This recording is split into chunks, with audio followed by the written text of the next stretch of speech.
Basically, I was really overweight and I had a lot of addiction problems, alcohol and other drugs. But if you feel like you deserve something from the world, this is an incredibly toxic, toxic place to be in. You don't deserve actually anything. You have to earn everything. What part of your life back then felt the most out of control? It was, the partying was totally out of control. Jakob Gunnarsson is a coach, a musician, and the co-founder of Viking Vitality, a man whose approach to discipline and honesty reshaped not only his own life, but the lives of the people he trains, me included. A man who created one of the simplest systems in the world for losing weight, someone who rebuilt himself from the ground up. So like if you have a drug problem or alcohol problem and you to say, oh, I'm just gonna stop now, but you're still hanging out with the same people, in the same places, you're doing everything the same. Because it is about overcoming yourself. And this is strength in the part of your brain that's called AMCC, anterior mid-cingulate cortex, which is a fascinating brain area, and there's been a lot of recent studies about it, you know. And like my dad also taught me this about because I played football when I was a kid. He's like, Jakob, if you're going into a tackle, go 100%. Come on, man, get your shit together. What are you doing? Take a look at yourself. You can be more. You can be better.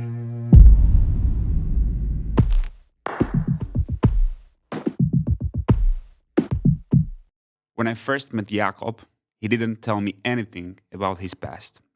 He didn't talk about the weight he once carried physically and mentally. He didn't talk about depression or the years where he felt completely disconnected from himself. What I saw was a disciplined man. Calm, controlled, consistent.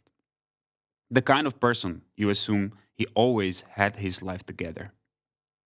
But there is this thing I've learned living life. The people who seem the strongest often come from the darkest place.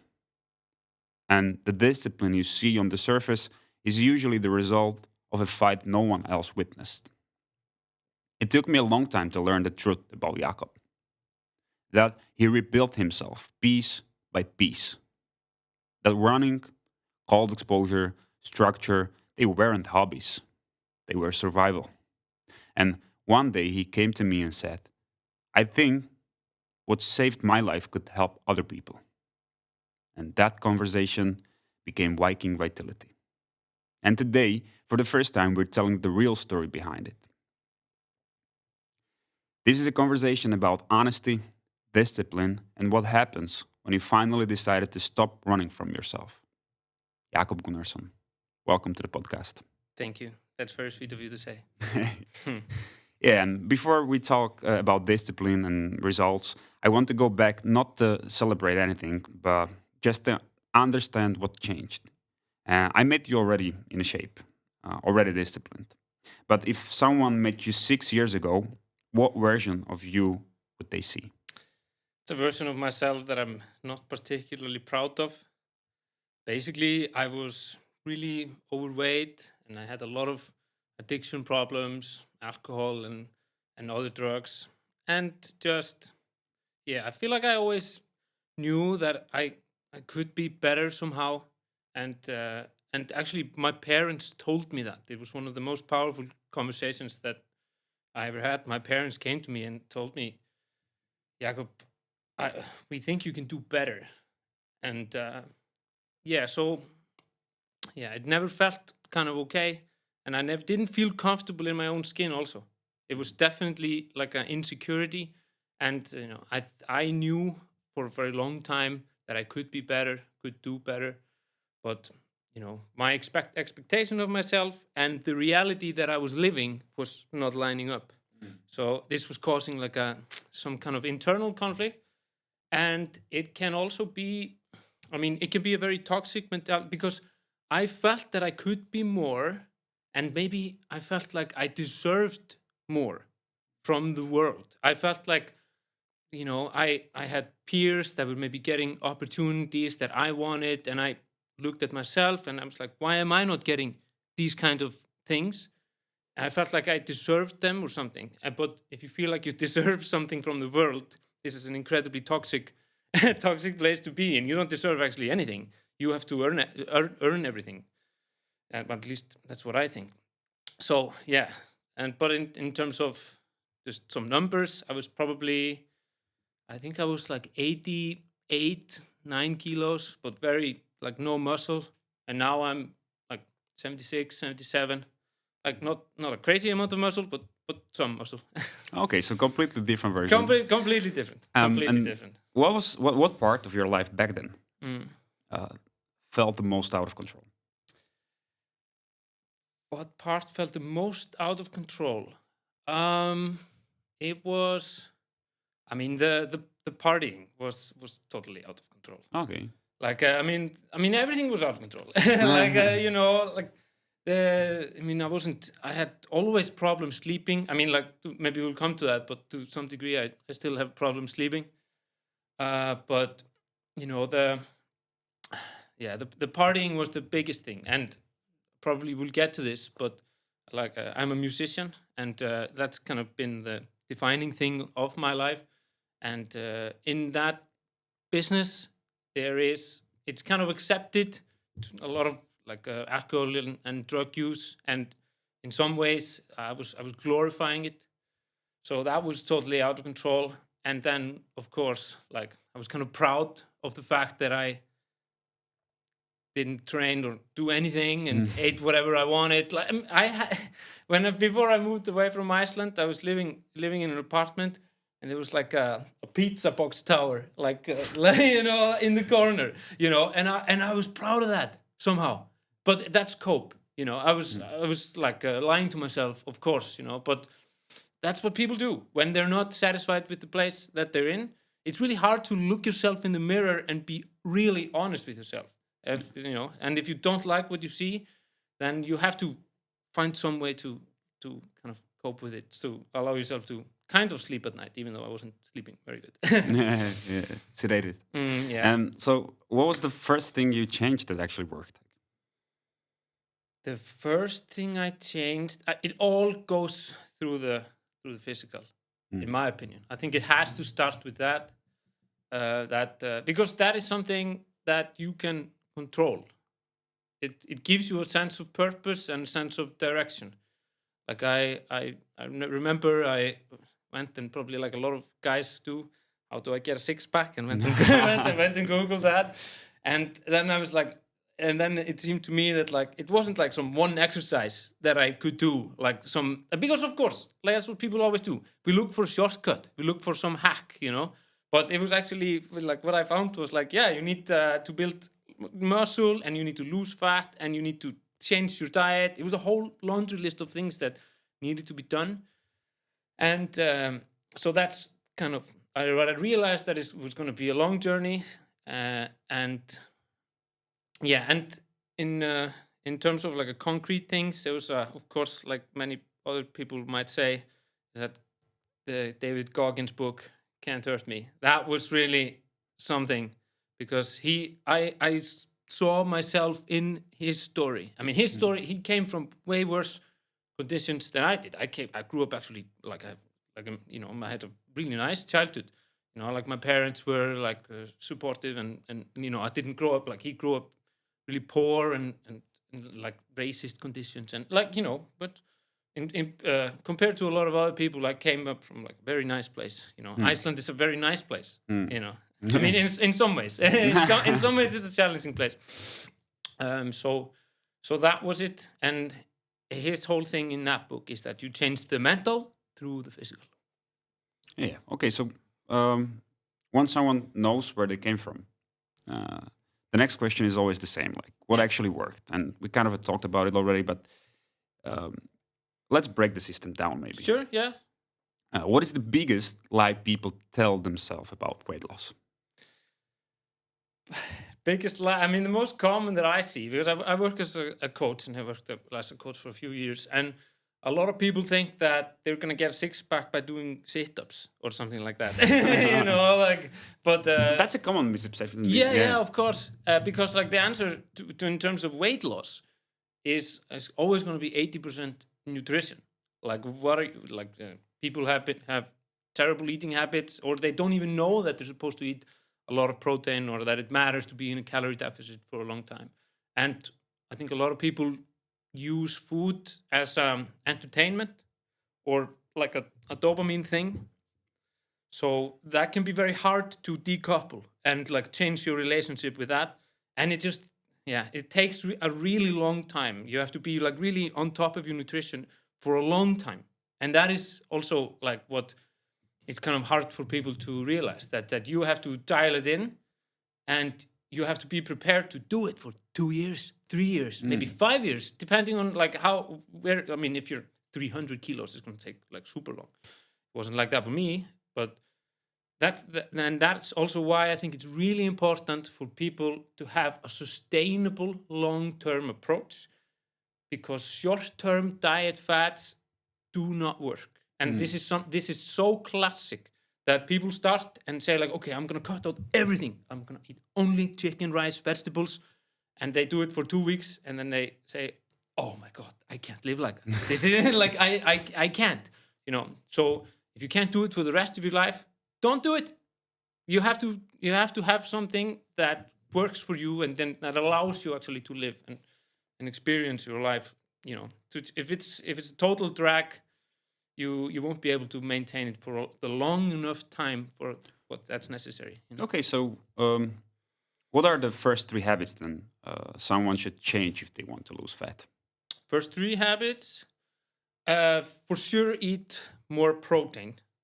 That is one habit, and just like quality of food in general. So eat like most people eat like too little protein, and then too much processed food. So like I don't like to complicate things too much because it isn't actually that complicated to eat properly. If you eat just mostly like natural, like non-processed food, that is, definitely like a pillar, like non-processed, natural with enough protein. That's like a good enough nutrition strategy. You don't have to, because like people like to complicate things and think like, oh yeah, like pickled ginger every night or something like that, like because people often focus on like, instead of focusing on the big picture stuff that makes 95% of the difference, people like to focus on the tiny things that make like 0.5% difference here and there, because it's, like, I don't know, people are always searching for like some hack, Yeah. Okay, but let's say like a broad, like good nutrition strategy, number 1. Number 2 has to be strength training, because like strength training is what allows you to keep the weight off for a long time. Because if you get a bit of muscle, then your base metabolic rate, like how many calories it takes to just keep you alive, that increases. And like for me, like I for sure eat way more now than I used to when I was much heavier. Way more. Like I eat like 3,000, 3,500 calories a day. Like when people see how the portion sizes and how fast I eat them, the people are usually pretty shocked, but I can get away with that because I have a decent amount of muscle. Not like insane amount, but like okay. And so I would say, yeah, good nutrition strategy, strength training for long term, and then me personally, I would say some cardio that you enjoy. I think this is really important. For me, that was running, but that can be cycling, that can be swimming, that can be group sports. I think group sports are fantastic. Something if you have an opportunity to play volleyball every week, jiu-jitsu, football, something like that, I think that's fantastic. And I think people should seek out these things, because it's another thing that maybe we'll come back to later, is what I was searching for in the partying and everything. And I think a lot of people are searching for in the modern world is some sense of connection. And because, that's what you get in group sports. Yeah, you told me that you eat way more now Yes. than before. Yeah. So the thing is probably like, does calorie intake and output matters, right? Yeah, for sure. Yeah. For sure. It matters a lot. And, but I always say that like this is a great way to live, because I see a lot of people cut their calories like way too much. And when people come to me and say like, okay, I want to change everything. I want to get like really fit. Then I say, okay, you have to. I would say train a lot and eat a lot. But the right food, right? Yeah, right food and quality over quantity. I Yeah. think that's really important because and for example, me. I mean, I know that this works. I studied physics in university. Like, there's no escaping the laws of physics. You know, energy in, energy out. I mean, like, it is a little bit complicated because like how much energy I expend in a certain activity can vary and everything, and it's a bit of a black box.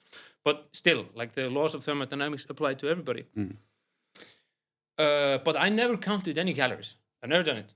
Like I did throw out some numbers here, 3,000, 3,500, but it's an estimate like that I have. I've never actually counted how many calories I eat when I'm hungry, which is often. Okay. Yeah. What's the one thing you wish someone told you at the start of this journey? Stop lying to yourself. That's a good one. Yeah, because I think it has to start with that.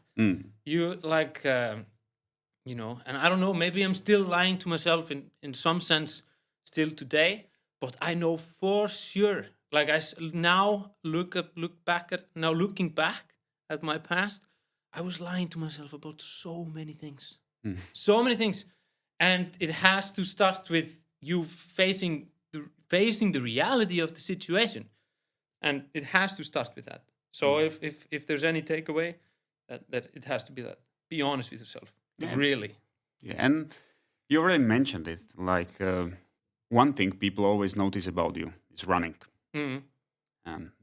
Maybe not the physical part now, but the mental reason behind it. They want to go there. Sure, yeah. Why does running matter so much to you? For me, it's like almost ritualistic. Wake up, and because I love running in the morning. The best time is wake up in the dark, cold shower, put your shoes on, and like, because there's always, it's you know how cold showers work. There's always a part of you that doesn't want to do it. And the same thing, like I'm like looking at my shoes. I'm like, oh, no, it's cold outside.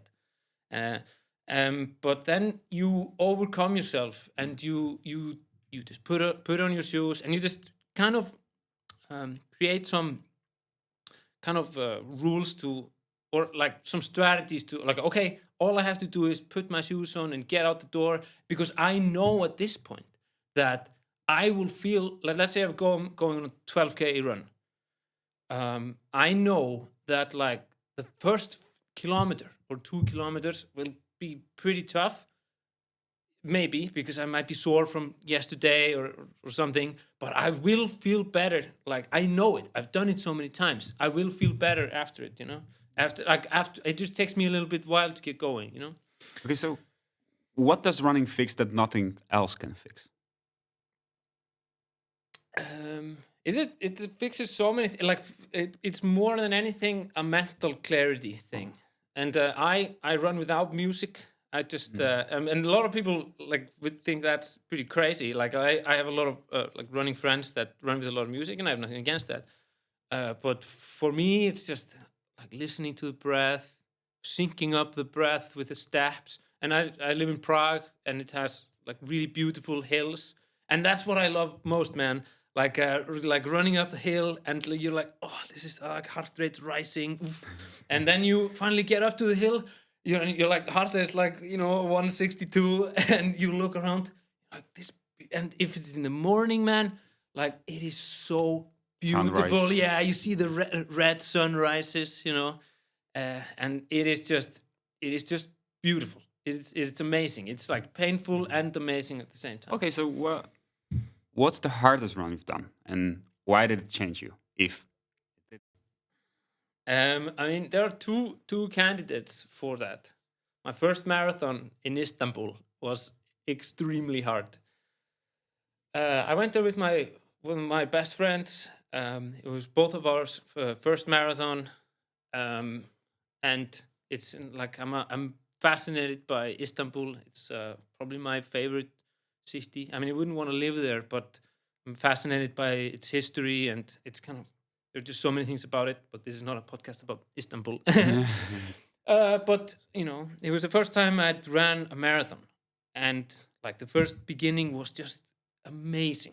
Running across the Bosphorus with like Hagia Sophia, Blue Mosque with my friend, I don't know, 30,000 people, everybody running. I saw a guy with no shoes and a fucking log. Running? Oh, yeah, okay. Yeah. And I was like, man, that's fucking... So barefoot marathon with a log Barefoot marathon with a log. And people do that kind of stuff. People, like some guy was wearing like a Roman armor, or, Yeah, okay. But then it became like very, very hard because I didn't really know about fueling strategies and stuff. I think I maybe took like half a banana on the way somewhere, like now I would do like, for a 3.5 hour run, I would do like maybe 90 grams of carbs an hour, something like that. We'd make it like really much easier. But I remember always, like people always say that like at 30, 32, things start to get hard. It wasn't really like there it started to get hard, but then I remember at like kilometer 38, 39, then this thought came like, man, you've made a good effort today. Like your mom is still gonna love you. You ran 39 kilometers. That's far. And then I was like, aha, there you are, sir. Nice to see you. I was expecting you. So the old Jakob, right? Yeah. Or just like this cope voice that says, like this is like, that this is fine, because your brain is trying to keep you alive. And this is something very stressful that is demanding a lot of energy and you've never done it before. But this happens all the time, like because your brain, this is what David Goggins always said, your brain has tactical advantage over you. Your brain knows what works on you to make you stop, It can be like it can make pain here and there, or it can bring up some memories or some kinds of things. And I knew about this. I knew that this was coming. And I think that's what's really important when people are about to go on some races like this. Just anticipate all the things that your brain might come up with in the moment. Because like that in the moment, your brain will use something against you who do you think you are, man? Like, you're not some runner dude. Like, why are you doing this? Like, this is probably dangerous. I'm like, yeah, I know. But like, I always like this, like, his Kobe Bryant quote. The deal's already made. We started the race and we're going to finish the race. The deal's already made, so don't negotiate with yourself. Just say like, aha, there you are. Nice to see you. But we're going to keep running. Okay, so Istanbul, Turkey was one run. Yes. You mentioned two. Yeah. The other one was this summer. It was called Laugavegurinn. It's an Icelandic mountain run. Oh, okay. 55K, maybe 53, 1900 meters of elevation. I felt very well prepared. I felt fit going into the run. And then I started it, and I was really into high carb fueling. Like I wish I was in Istanbul, but maybe I took it a little bit too far there. So like this is 50, let's just say 53 kilometer run. 10, 12K in, my stomach is fucked. Okay. Fucked. So painful. It was like being stabbed in the stomach, And like the race started out, like there's a climb, and then you go down, and then there's like a long flat section. And I'm a runner that mostly trains on the road. So that section was something that I was looking forward to. It was like, okay, like I'm not that great of a climber. I'm not that great of going like on the descent. But on the flat, I felt like I was probably going to be pretty fit. And that's when the stomach just went terrible. It was so painful. And like, I was about to shit myself. It was like, seriously, like it's just a lot of runners have had this, but like obviously it's like a bit embarrassing, but you're just like, fuck, it's like Jesus Christ, the stomach is gone, and then I'm there, maybe hour and a half, 2 hours into this race, and I had big aspirations of doing it under 6 hours, and I'm like, what am I gonna do? I like running flat was super painful, running downhill was even more painful, but like going uphill because you hike those parts, that was like actually like kind of okay, but still I was so slow, like, and it was so humbling because I thought I was gonna be running like 5:15 pace on the flat. I was going 6:30, barely moving. And I was like, this is gonna take forever, and I am in so much pain. And there is like, I knew that I had to keep taking gels just to be able to get to the finish line, but I just didn't want to because I know that the gels are the ones that fucked up my stomach. So I was just like, I remember doing this and just feeling so small and so bad. And man, Did it change you, and why? for sure, because there was at no point did I think, okay, man, that's it. Like, let's just. It didn't even occur to me. Like, and I spoke with my friend. Like, it's the finish line of the hospital. Nice. Okay. That was it. So you overcome it. Yeah. Yeah. So and then there is the cold. Of course. For most people, it's a trend, right? For you, it became a form of control, or self-control. I want you to explain that. What is the mental shift you get from cold exposure that people don't understand? It is similar to running, like we talked about earlier. It is because, like, I've done it now, like, I don't know how many days in a row. I forgot. I stopped counting. I still don't want to do it. I still don't want to do it. There's always a part of you that's like, man, like, do I need to do this shit today? Like, and then, like, of course, yeah, I have to. I've done it many times, but it doesn't get any easier. And starting your day on a victory like this, it changes everything. And like, because I used to, like, I'm sore a lot because I train a lot.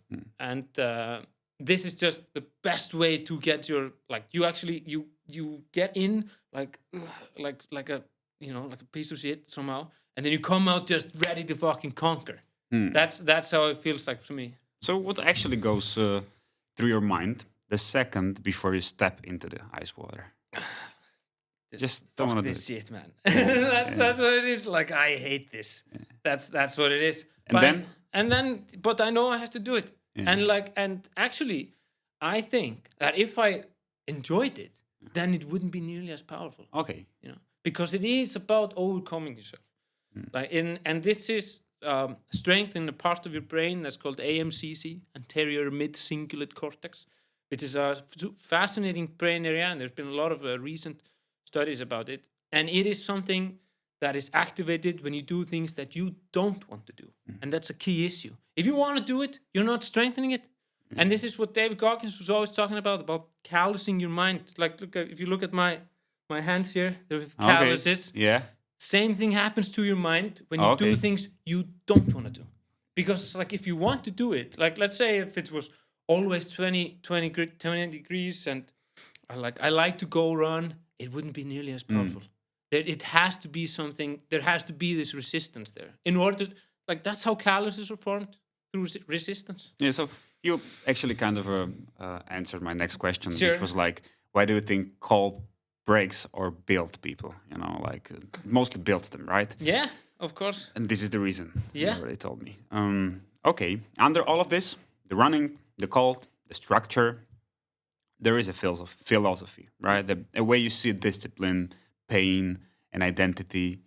Let's talk about the mindset behind your life now. What is the difference between pain that weakens you and pain that strengthens you? Well, that's a good question.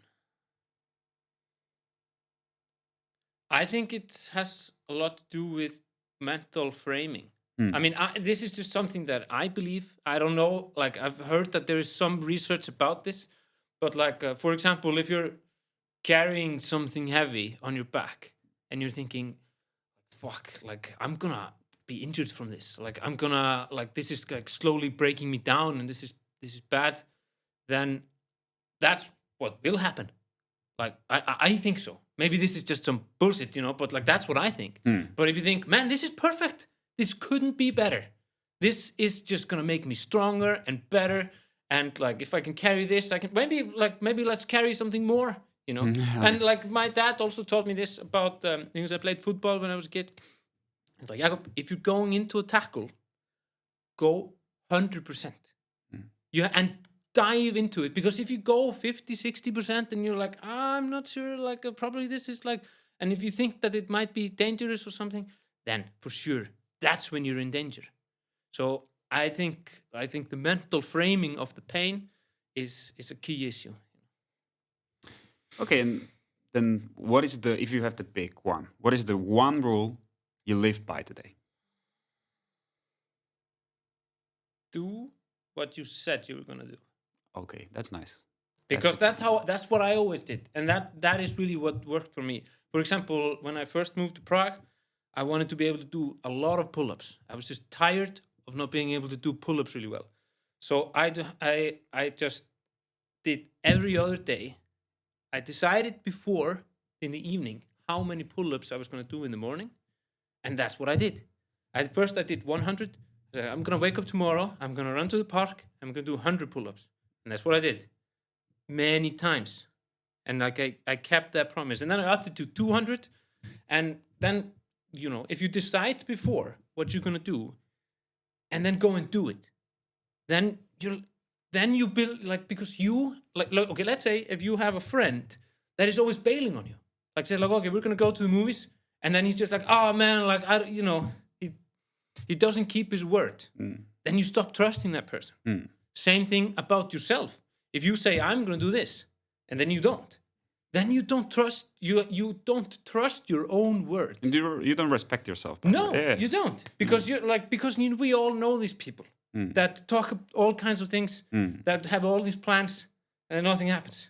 And after a little while, they're just talking. So man of the world. Yeah, you have to be like this. And like, of course, I don't have a perfect score now. Sometimes I fail. Of course, everybody does. That's life. Yeah. But this is something that I think is really important. If you decide to do something, you have to do it. What belief did you have to kill to become the man you are now? What belief did I have to kill? Yeah.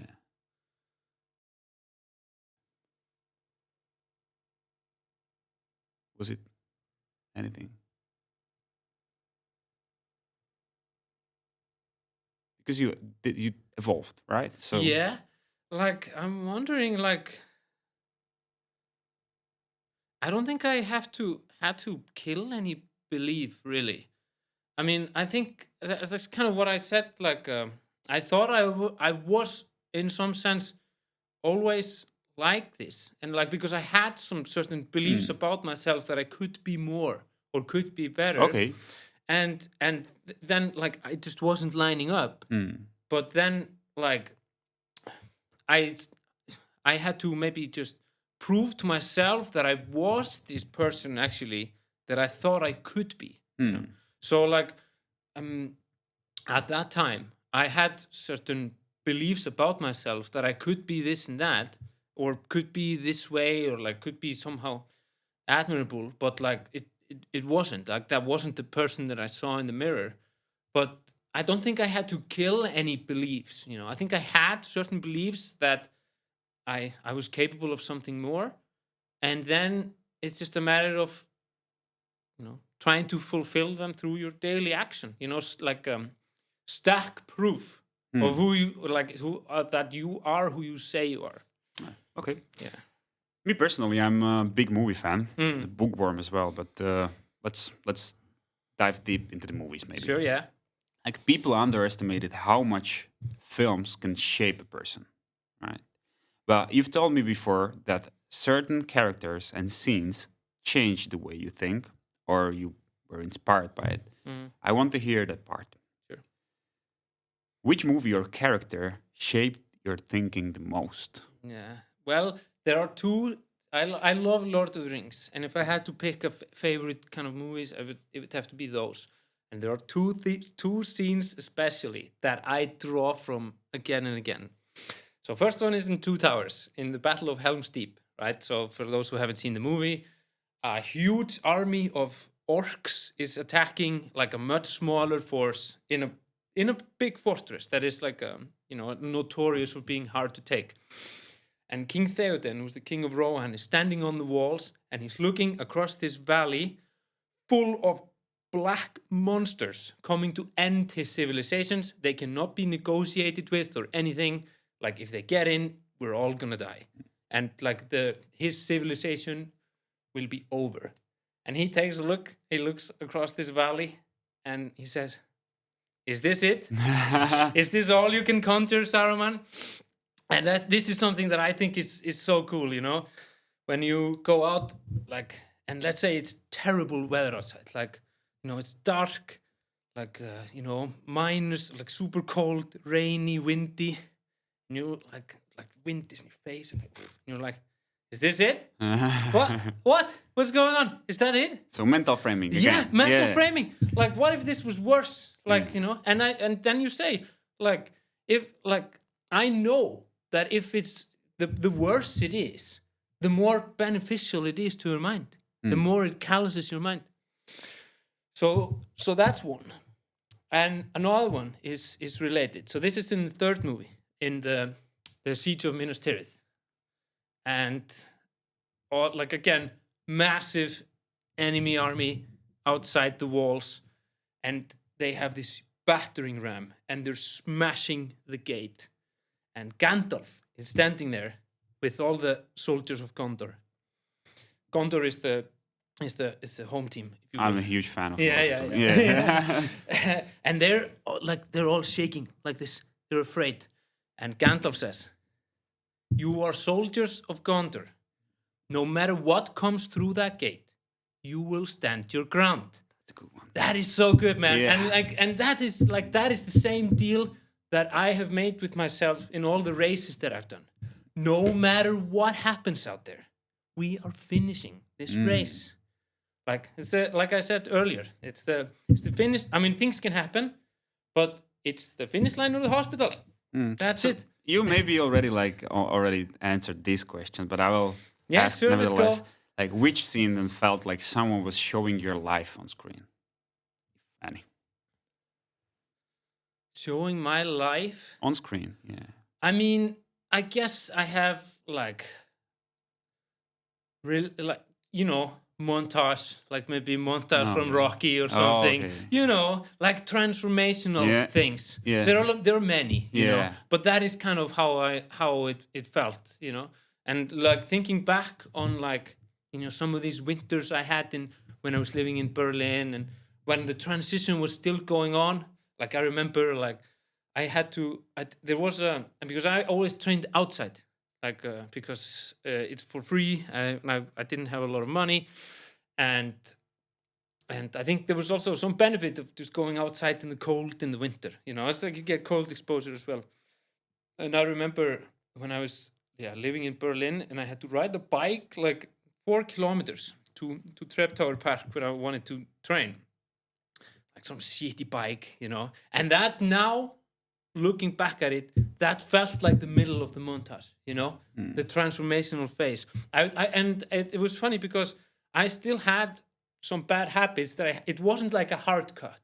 Like, because some people have a rock bottom moment and then everything changes. For me, it was like more like a transition, Like so, and especially also with regards to like drugs and alcohol. I was well aware for a long time that this was a problem, but I still couldn't quite shake it off. So I would get like maybe 3-4 weeks, maybe a few months together, and then like it's so weird with alcohol, man, because like I always recommend that everybody stop drinking. Totally agree. Yeah. But and then like what always happens is people stop drinking for like month, 2 months, 3 months, and they feel amazing. And what happens?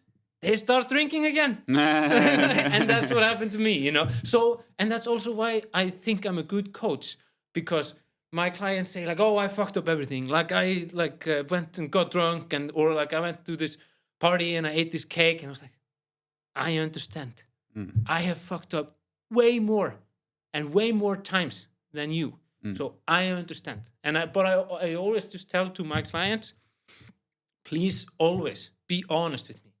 because you have to be honest with me, and you have to be honest with yourself, and because that is the foundation of everything. Otherwise, we can't have a conversation.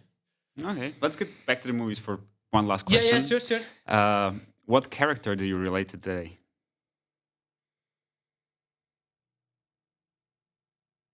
Like your current version. What is the character do you really relate to today? It's hard to say. I mean, maybe it's a bit cringe, but like I think King Leonidas, like of the Spartan 300. I mean, like at least like he's someone that is like that I like just really admire. Like I really liked 300 for a while. I mean, it's like just like an action movie, but I love the story and the society behind it. And the society behind it. And like what I like about it is that I love A Last Stand. I think everybody does. Yes. Like this is like some of the most powerful moments in history. I really am into history, and it's like a lot of the most powerful moments in history are last stands. You know that you're not gonna win. It is when you start, you already know it. There's no chance, but still like showing up and giving your best effort, even if you have no hope at all. You know that you and your friends are gonna die, but we're still gonna put up a good fucking fight. That's what I love. Yeah, it's the same thing. One thing, because I was starting to learn Jiu-jitsu, and I was beginning, and like everybody that has begun in Jiu-jitsu know that you will start your first few sets. There's going to be a long time before you actually win someone in the class, because you're the beginner and everybody else has been doing it for a long time. But I always said, the way I viewed it, it was how the Japanese viewed defending their islands against the Americans in the Second World War. They knew they were not going to win. There is no chance, and this is documented in their diaries, there is no chance that we can hold this island against the Americans, but we will try. Yeah. And we will take as many of them with us as we can before we all die. Yeah, all of this we talked about became something bigger. It became Viking Vitality. Yes. And that shift didn't happen by accident. Let's talk about how this system actually works. You kind of told us already, but if someone came to you and said, I want to change my life, what is the first thing you would tell them to do? Start training. It's so simple. Like like if you're really serious, then I would say like just and be consistent. Maybe. Yeah. Just, like start training and be like in a consistent way. And because like people often are like unhappy or unsatisfied, or they don't really know what's going on, and oftentimes like people think that they need to figure out what's wrong, or like, okay, what is it from my childhood that causes me to feel like this, or am I not in the right career or anything? But I would always say start with the physical. Just start with that. Like if you're feeling unsatisfied in your life, just take 3 months and focus on nothing but just getting yourself in really good shape, and then we can talk about something else. So that is the thing to start with. Okay, so what is the Viking Vitality method in the simplest possible terms? Get fit, get strong, get cold. Yes. Okay. And what result can someone expect if they take this seriously for, I don't know, 60, 90 days? Things can totally change in that time frame, 60 to 90 days. You can be like, totally different, and your mindset and mentality can be totally different. Like I always remember this even on some subreddit that like someone was claiming that they had existential thoughts. What is the point of all this? Like, what, it's classic. I think everybody has had it, And so like, yeah, if you have existential thoughts, just go to the gym. Let's see, in 3 months, maybe you'll have existential thoughts, maybe not, but at least you'll be jacked. Yeah, true. That is powerful. And Viking Vitality isn't just training or food. It's environment as well. The way you live shapes the way you think. And the idea for High Tatras retreat came from a simple question. Like, What happens when you take a person out of noise, comfort, and routine, and you drop them into discipline, cold, and mountains for 10 days? That is what we are going to do in January or February with only 12 people. And I want to understand why this matters so much to you. Why the mountains? Why discomfort? I mean, the simple answer to that question is like, once you've been to the mountains and experienced it, then you'll understand. But it's just, but I think there's, of course, like something magical about being in nature, being cold. And, I mean, it's hard to explain if you haven't been there. Yeah. But like, if you've been there, like anyone that has been there to one of these cabins, just the vibe there. It is just, just You have it's to just earn ama- it. Yeah, you have to earn to get Yeah. up there because it's hard.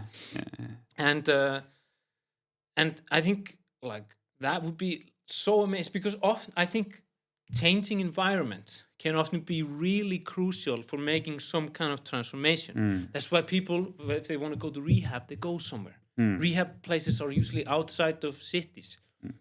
Because if you change your environment, I mean, I think it's very hard to change your habits in the same environment.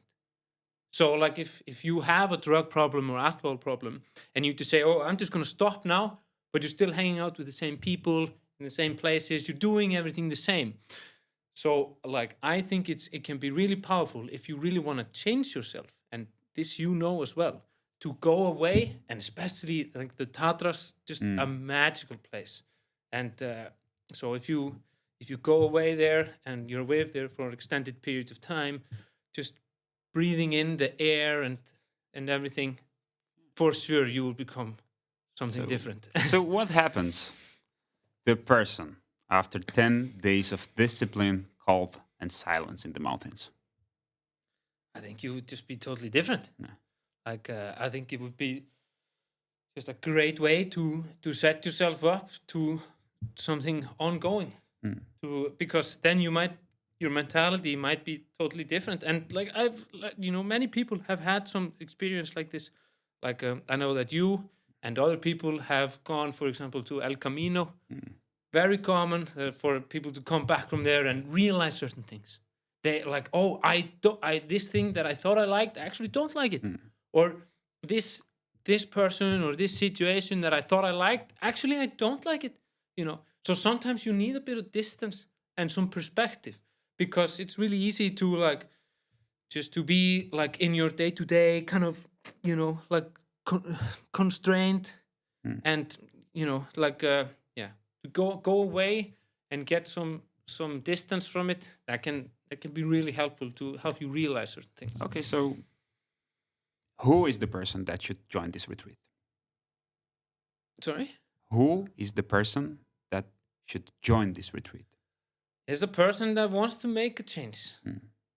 And it's the person that has maybe thought about for a long time that they want to be disciplined, they want to be fit, they want to be something more. And that's the person that should join this retreat. Okay. Everything we talked about comes down to one simple thing. The version of you today and the version of you before. So let me ask you this. What would you say to the person listening who is where you used to be?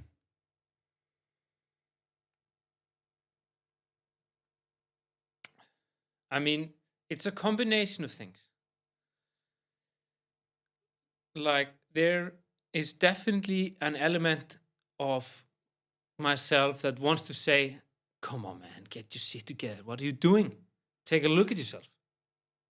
You can be more. You can be better. There is something more for you. But also, there is a part of me that views my old self with compassion, because I know that I was not feeling good at this moment. I was there for the whole thing. I knew how I felt. And if I spoke to me there, I would say, I understand how you feel, but you have to go through this. There is no other option. Like you and if you do, if you persist, if you keep showing up for yourself, things will be different. I promise you. Okay. So, what's the first step they can take today? Cold shower. Yes. It has to be cold shower. Expected that answer. Yeah. That's the easiest one, you know. Jakob's story is simple. Discipline over comfort. Structure over noise. And if you're listening and you know you need change, you'll find everything we do at vikingvitality.site. Coaching, programs, and the High Tatras retreat for 12 people.